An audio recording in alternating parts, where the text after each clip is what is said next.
Hello everyone. So in this video we will cover about Indian National Congress which was found in 1885. Why it was found? Because क्या हो रहा था कि British policies जो थी तो इंडियन इकोनॉमी को रूइन कर रही थी. It was only in the intention of Indian की रिसोर्सेज को लूटना. और इंडियंस का पार्टिसिपेशन बहुत ही कम, पार्टीशन इंडियंस के कम थे, इसलिए सबसे नंबर वन में मॉडरेट्स का आगमन होता है 1885 में. इनको अर्ली लीडर्स भी कहा जाता है और इनके मेन लीडर्स थे दादा भाई नौरोजी, गोपाल कृष्ण गोखला एंड देन फिरोज़ा मेहता. इनका ऑब्जेक्टिव ये था कि इंडियन के पार्टिसिपेशन को इंक्रीज़ करे, ज़्यादा से ज़्यादा इंडियंस लॉ मेकिंग प्रोसेस में इन्वॉल्व होए और जो अनवांटेड टैक्स इंडियंस जो पे कर रहे हैं उसमें रिलैक्सेशन हो, और civil right, freedom to speech, अपने फीलिंग्स को बताना, इसमें भी रिलीफ मिले. यहाँ पर डिमांड सेल्फ गवर्नमेंट का था. मतलब क्या था कि हमारे देश हमारा पर रूल रेगुलेशन के ब्रिटिशर्स के थे.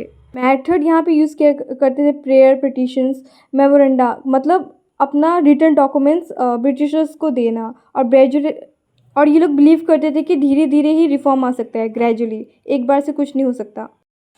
So now let's focus on the second, that is extremist. अब ये लोग कौन थे? इनका डेट स्टार्ट होता है 1905 टू 1990 तक.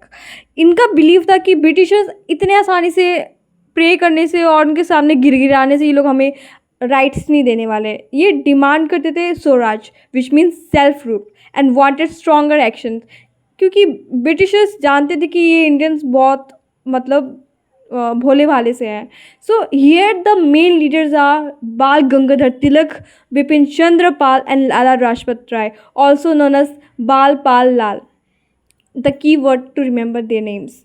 एंड इनका ऑब्जेक्टिव ये था कि हमें पूर्ण स्वराज चाहिए एंड हमारे देश की प्राइड के लिए ये लोग लड़ने के लिए भी तैयार है. और इकोनॉमिक एक्सप्लोटेशन जो ये लोग कर रहे हैं उसको एंड अप करें, और इंडियन का कॉलोनियल जो रूल चल रहा है ब्रिटिशर्स का उसको एंड अप करें. मेथड क्या यूज़ करते थे ये लोग कि फॉरेन गुड्स जो भी आ रहे हैं उसको एंड करते थे, नहीं यूज़ करते थे. सो देसी इंडियन सामान को यूज़ करते थे, और नेशनल एजुकेशन एक्सपेंड करते थे, पब्लिक प्रोटेस्ट करते थे इकट्ठा होके, and they used to discuss in different areas, कहाँ ग्रुप बना के कि कैसे लड़ना है, कैसे क्या करना है. पैसिव रेसिस्टेंस, धीरे धीरे वो लोग एक्शन लेते थे.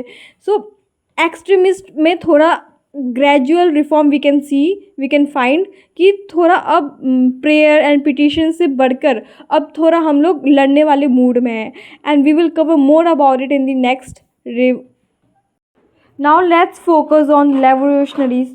इनका बिलीव ये था कि अगर ब्रिटिश रूल मतलब एंड करना है, then we have to use revolutionaries actions, because अब we have to use our force and inspire all the Indians to fight for the complete independence, because it is too much.